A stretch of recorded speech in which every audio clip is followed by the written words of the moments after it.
बिस्मिल्लाहिर्रहमानिर्रहीम। अस्सलाम वालेकुम नादरीन, आप यूट्यूब चैनल देख रहे हैं। नादरीन, ये बहुत बड़ी खबरें हैं। अमेरिका का इलेक्शन भी जो है वो आज का दिन है, और क्योंकि यहाँ पे पाकिस्तान में ज़रा दिन पहले आता है, वहाँ पे बाद में आता है, लेकिन आपको अगले एक आधे दिन में वहाँ पे रिजल्ट आना शुरू हो जाएंगे और चीज़ें आपके सामने आ जाएंगी। डोनाल्ड ट्रंप में और कमला हैरिस में बहुत सख्त मुकाबला है, बड़ा टफ कंपटीशन है ये।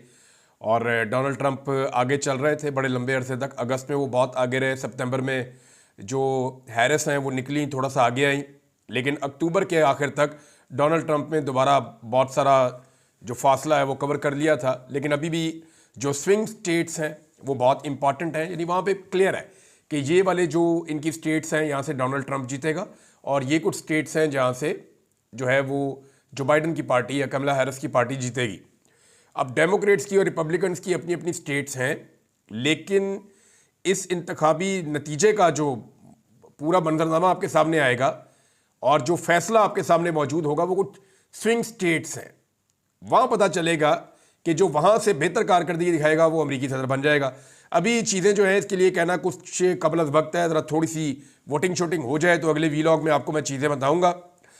डोनाल्ड ट्रंप थोड़ा सा आगे चल रहे थे जितने भी सर्वेज आ रहे थे, लेकिन कुछ सर्वेज ऐसे हैं जिनमें कमला हैरिस को आगे दिखाया जा रहा है। इसकी एक वजह है, देखिए अगर आप अमेरिका को दो हिस्सों में डिवाइड करें ना, तो एक अमेरिका वो है जो रवायती अमेरिका है, इसमें अमेरिका का रकबा भी ज़्यादा है, आबादी बहुत बड़ी है, लेकिन ये अमेरिका के वो इलाके हैं जो थोड़े से इस तरह के एरियाज हैं जो उतने कमर्शियल नहीं हैं या उतने जदीद नहीं हैं। यहाँ पे डोनाल्ड ट्रंप या रिपब्लिकन्स बड़े तगड़े हैं।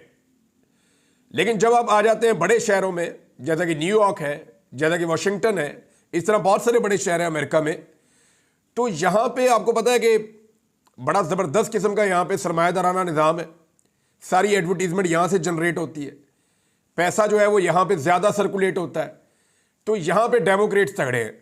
अब जहाँ पे पैसा है वहाँ पे डेमोक्रेट्स तगड़े हैं, तो इसका मतलब फिर ये है कि मीडिया को तो पैसा चाहिए होता है, और मीडिया का पूरा बिजनेस जो है वो एडवर्टीजमेंट के ऊपर चलता है। तो क्योंकि सारा कमर्शियल एरियाज जो है वो डेमोक्रेट्स के हैं, तो इसलिए मीडिया हमेशा डेमोक्रेट्स को आपको नजर आएगा ज़्यादा सपोर्ट करता रहेगा और रिपब्लिकन्स को कम सपोर्ट करता रहेगा। उसके पीछे जो बेसिक रीज़न है वो कमर्शियल अपने अपने इंटरेस्ट हैं, उसके मफादात हैं इनके। तो वहाँ पे जो डोनाल्ड ट्रंप है वो उनके वो कमर्शियल एरियाज नहीं है जहाँ पे वो ज़्यादा मकबूल है।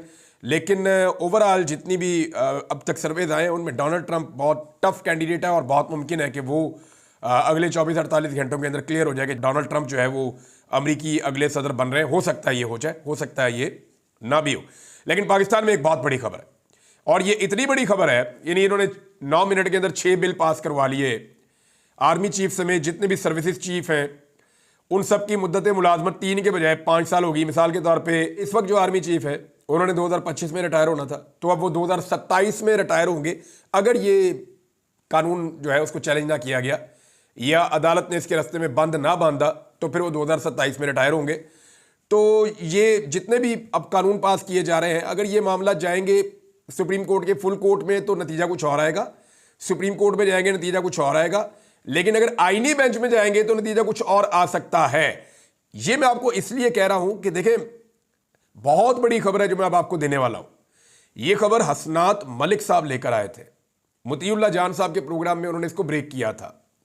इसके कुछ पहलू हैं जो मैं आपके साथ शेयर करूंगा। मैं आपको काफी दिनों से कह रहा हूं कि जस्टिस याह्या अफरीदी साहब के बारे में किसी नतीजे पर पहुंचने से पहले इस बात का इंतजार कीजिए कि वो बड़े मामलात जिसके साथ पूरे पाकिस्तानी जुड़े हुए हैं उन मामलात पे क्या ओपिनियन लेते हैं जस्टिस याह्या अफरीदी। ये है जी सबसे इंपॉर्टेंट जो मैं आपको बार बार कह रहा था। एडमिनिस्ट्रेटिव डिसीजंस के जनाब इनकी ये बात मान लो, उनकी ये मान लो, इनको कमेटी में डाल दो, उनको निकाल दो, उनको उसमें ना बुलाओ, इजलास में इनको, ये एडमिनिस्ट्रेटिव चीज़ें थी। खदीजा शाह को बुला लिया कैदियों के हवाले से, एक बंदा नून लीग का शामिल कर दिया आज चीमा, एक बंदा पीटीआई का शामिल कर दिया खदीजा शाह। ये कुछ ऐसी चीज़ें थी कि आप एडमिनिस्ट्रेटिव डिसीजन हैं, आप इंतजामी किस्म के मामलात हैं, इन पे आप फैसला नहीं कर सकते कि इस वक्त जो नए चीफ जस्टिस आए हैं इंसाफ की फराहमी में वो जस्टिस काजी फायद ईसा जैसे हैं, जस्टिस उमर ता बंदयाल जैसे हैं, या वो एक बेहतर चीफ जस्टिस है। ये तो आपको पता चलेगा जब वो उनके फैसले सामने आएंगे। अभी एक बहुत बड़ी चीज सामने आई जो मैं आपके साथ शेयर करने वाला हूं। मुतीउल्लाह जान साहब के प्रोग्राम में हसनात मलिक साहब ने बताया कि जुमेरात के दिन होता है प्रैक्टिस एंड प्रोसीजर कमेटी का मीटिंग। अब ये जो मीटिंग होती है प्रैक्टिस एंड प्रोसीजर कमेटी की, ये प्रैक्टिस एंड प्रोसीजर एक्ट के मुताबिक होती है। ये वो एक्ट है जो हुकूमत ने बनाकर रखा हुआ है। ना सिर्फ हुकूमत ने बनाया हुआ है बल्कि इस एक्ट में एक सदारती ऑर्डिनेंस के जरिए तरमीम भी कर दी थी। आप उस तरमीम को भी शामिल करते हैं। इसी एक्ट के तहत जुमेरात वाले दिन एक मीटिंग हुई थी जिसमें बाइकआउट कर दिया था मंसूर अली शाह साहब ने। जब काजी फायद ईसा चीफ जस्टिस थे तो चीफ जस्टिस ने क्या किया था कि 2 ही जज बैठ गए और बैठ के उन्होंने बेंच बना के और काम कर दिया, इख्तियार को इस्तेमाल कर दिया। इस एक्ट के अंदर यह लिखा हुआ है कि अगर चीफ जस्टिस भी कमेटी के इजलास में शिरकत ना करे तो दूसरे 2 जजेस कमेटी के इजलास में बैठ के फैसला कर सकते हैं। अब हुआ यह कि जुमेरात को 31 तारीख थी, 31 अक्टूबर, तो दोनों जो मुअज़्ज़िज़ जज साहिबान हैं जिनको कमेटी में खुद शामिल किया है और ख़ुद बताया जस्टिस याह्या अफरीदी साहब ने, उन दोनों जज साहिबान ने राब्ता किया जस्टिस याह्या अफरीदी साहब से और उन्हें कहा जी कि कमेटी का इजलास है, आ जाए। तो जस्टिस याह्या अफरीदी साहब जो चीफ जस्टिस ऑफ पाकिस्तान है वो उस कमेटी के इजलास में शरीक नहीं हुए, लेकिन वो इजलास फिर भी हुआ, वो मीटिंग हुई। उस मीटिंग के अंदर जो है वो जस्टिस मंसूर अली शाह और जस्टिस मुनीब अख्तर बैठे और उन दोनों जजेस ने उस कमेटी के मिनट्स जारी करने का भी हुक्म दिया।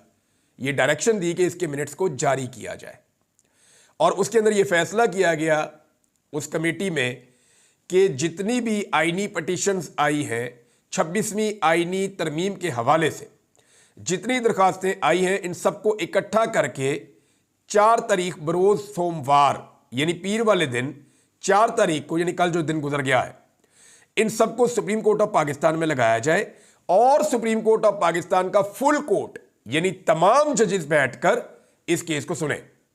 तो ये प्रैक्टिस एंड प्रोसीजर कमेटी ने यह फैसला कर दिया और डायरेक्शन जारी कर दी इस फैसले को जारी भी कर दिया जाए और कॉज लिस्ट के अंदर बाकायदा डाल दिया जाए कि ये केस फुल कोर्ट सुनेगा और 4 तारीख को सुनेगा।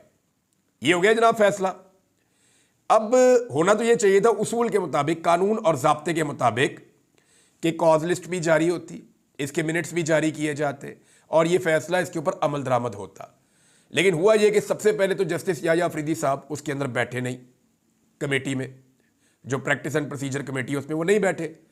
नंबर 2 काम ये हुआ कि इसके मिनट्स भी जारी नहीं किए गए अदालती अमले की जानिब से। नंबर 3 काम ये हुआ कि जो बेंच बनाने का हुक्म दिया गया था उस कमेटी की जानिब से वो बेंच भी नहीं बनाया गया। और जो चौथा काम हुआ वो ज़्यादा ख़तरनाक है, वो ये हुआ कि इससे पहले कि ये कमेटी बैठती या इससे पहले कि एक फुल कोर्ट बैठकर 26वीं आईनी तरमीम के ऊपर केस को सुनता और ये फैसला करता कि आया ये तरमीम ठीक हुई है या गलत हुई है। अगर ये तरमीम गलत हुई है तो कलअदम होकर ख़त्म हो जाती, अगर ये तरमीम ठीक हुई है तो फिर ये तरमीम अपनी जगह पे मौजूद रहती। अब इससे पहले फौरी तौर पे जस्टिस याह्या अफरीदी साहब ने जुडिशल कमीशन का इजलास बुला लिया।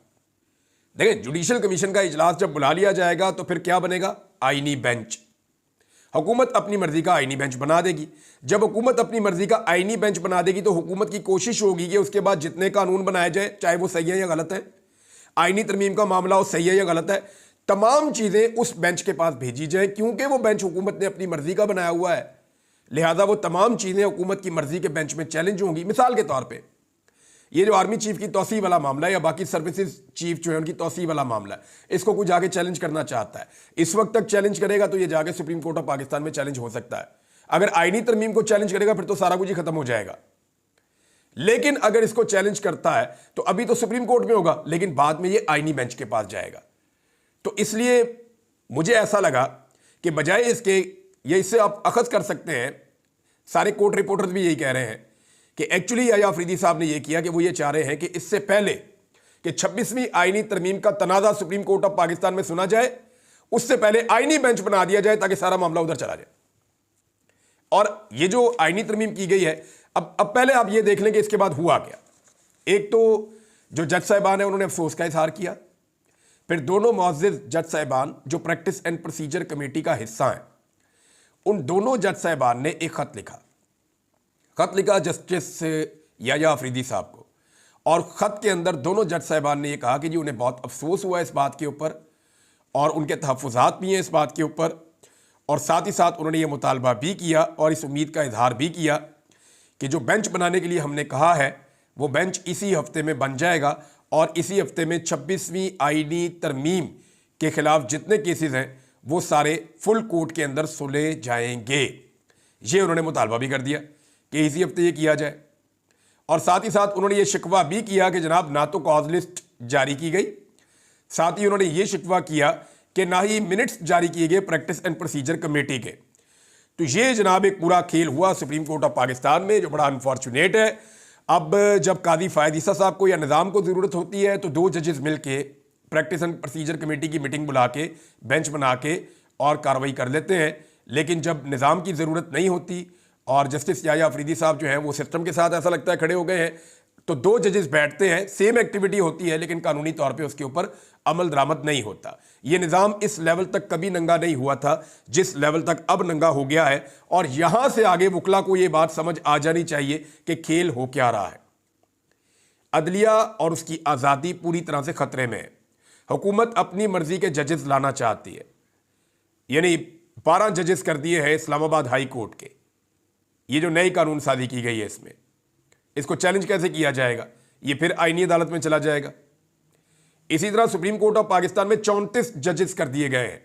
और एक और तब्दीली भी की गई है कि जो प्रैक्टिस एंड प्रोसीजर कमेटी है इसमें एक चीफ जस्टिस होगा, एक सीनियर तरीन जज होगा और एक इसके अंदर डाला जाएगा जो आईनी अदालत का सीनियर जज होगा, वो इसमें डाला जाएगा, ताकि ये जो 3 जजेस होंगे इसमें फिर मुनीब अख्तर साहब को बाहर कर दिया गया। यानी ये निज़ाम जो है मुनीब अख्तर साहब को हर हाल में हर चीज़ में बाहर रखने की कोशिश कर रहा है। और मज़े की बात देखें, जस्टिस मुनीब अख्तर साहब एक ऐसे जज हैं कि इनके बारे में आज तक कोई नेगेटिव चीज़ पूरा निज़ाम मिलकर नहीं ढूंढ सका, ना उन्हें ब्लैकमेल कर सका, ना उन्हें खौफजदा कर सका। और उनकी जो काबिलियत है बतौर जज, वो सुप्रीम कोर्ट ऑफ पाकिस्तान में जो लोग जाते हैं और जाकर जो केसेस सुनते हैं वो लोग अपने मुंह से बताते हैं कि जनाब अगर काबिलियत के अंदर कोई जजेस हैं तो उनमें अगर टॉप के ऊपर आप 3 जजेस निकालें तो उनमें एक जस्टिस मुनीब अख्तर साहब भी ऐसे जज हैं जो बहुत टॉप के जज हैं। अब है नाज़रीन इस बात की तरफ कि ये जो 6 तरमीमें पास कर ली हैं कानून के अंदर हुकूमत ने, ये 9 मिनट के अंदर टोटल कार्रवाई डाली है। यानी जब आप कानून तब्दील करते हैं ना तो आप पहले उसको इंट्रोड्यूस करते हैं, आप बताते हैं, वजीर खड़ा होता है, खड़ा होकर बताता है जी ये कानून हम तब्दील करना चाह रहे हैं, आए इसके ऊपर बहस कर लेते हैं। फिर पार्लियामेंट में इसके ऊपर बहस होती है, अपोजिशन अपनी बात करती है, हुकूमत अपनी बात करती है, सबका अपना अपना ओपिनियन होता है, फिर किसी नतीजे पे पहुंचते हैं और फिर उसके बाद स्पीकर राय ले लेता है कि ज़्यादा लोग जिस तरफ होंगे वो कानून बन जाता है। लेकिन यहाँ पे 9 मिनट के अंदर इतने सारे कानून पास कर दिए। और ये जो सर्विसेज चीफ्स की एक्सटेंशन वाला मामला है, इसी के ऊपर सबका जोर है और सोशल मीडिया पे सबसे ज़्यादा बात भी इस पर हो रही है। क्योंकि देखें, सब लोगों को ये लगता है कि पाकिस्तान के अंदर सबसे इंपॉर्टेंट चीज़ जो होती है या सबसे इंपॉर्टेंट इवेंट जो होता है वो किसी वज़ीर आज़म की तैनाती नहीं होता, वो किसी सदर की तैनाती भी नहीं होता, वो किसी चीफ जस्टिस की तैनाती भी नहीं होता। सबसे इंपॉर्टेंट इवेंट पाकिस्तान में होता है आर्मी चीफ की तैनाती और उनकी एक्सटेंशन का मामला। तो अब जो इस वक्त मौजूदा आर्मी चीफ है उनकी मुद्दत मुलाजमत में तकरीबन 13 महीने बाकी हैं, लेकिन उससे पहले उनको 2 साल की मजीद एक्सटेंशन जो है वो मिल गई है।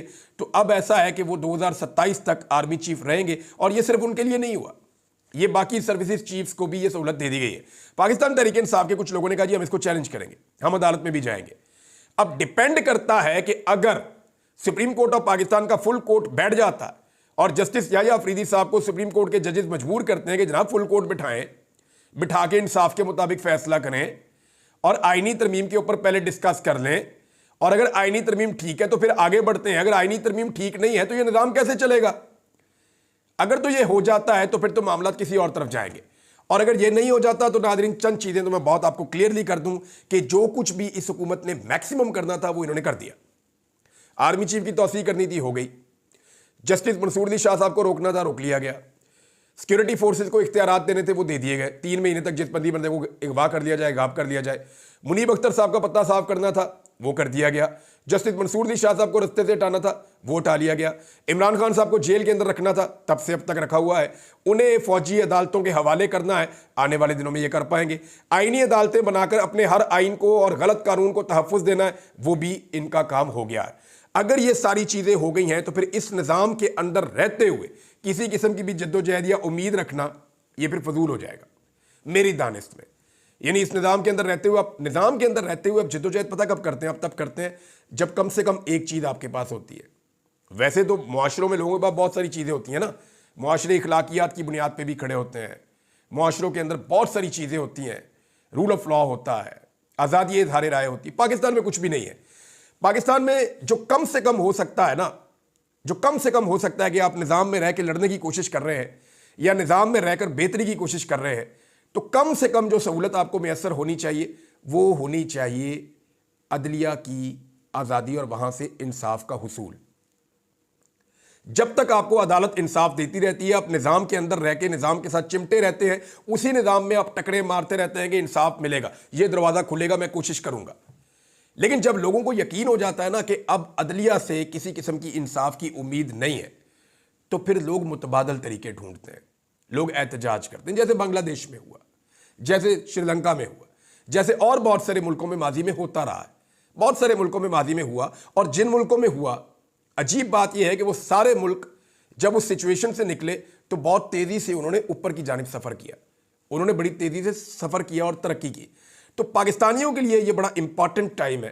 पाकिस्तानियों को ये देखना पड़ेगा कि क्या उनके पास उम्मीद बाकी है कि इस सिस्टम के अंदर उन्हें इंसाफ मिलेगा। अगर ये सारा प्रोजेक्ट मुकम्मल हो जाता है और अदलिया के अंदर से किसी किस्म का इंसाफ नहीं मिलता, तो फिर पाकिस्तानियों को मुतबादल रस्ते की तरफ जाना पड़ेगा। उन्हें वो रास्ता चुनना पड़ेगा जिसके बारे में सलमान अकरम राजा साहब या इमरान खान साहब बार बार कह रहे हैं। मुराद सईद भी उसके बारे में ट्वीट्स करते रहते हैं। जो पाकिस्तान तहरीक इंसाफ के बाहर रहनुमा मौजूद है वो भी ये बात करते हैं, जो मुल्क के अंदर है वो भी ये बात करते हैं कि फाइनली आपको सड़कों पे आना पड़ेगा पाकिस्तानियों को, और पाकिस्तानियों को सड़कों पर आकर इस जालिमाना निज़ाम को शिकस्त देनी पड़ेगी। फिर ये रास्ता बाकी बच जाता है, इसके अलावा फिर कोई और रास्ता रहता नहीं है। अब अमेरिकी इलेक्शन में वैसे मैं जाते जाते आपको बताऊं, पाकिस्तानियों को कभी इतनी दिलचस्पी नहीं थी जितनी दिलचस्पी अब है पाकिस्तानियों को। देखिए, उसकी एक वजह यह है कि डोनाल्ड ट्रंप को लेकर पाकिस्तानियों को यह लगता है कि शायद डोनाल्ड ट्रंप पाकिस्तान में इंसानी हकूक के खिलाफ बात करेगा या खड़ा होगा। तो मैं एक बात आपको कहना चाहता हूं कि डोनाल्ड ट्रंप जीते या डेमोक्रेट्स जीते, फर्क कोई नहीं पड़ता।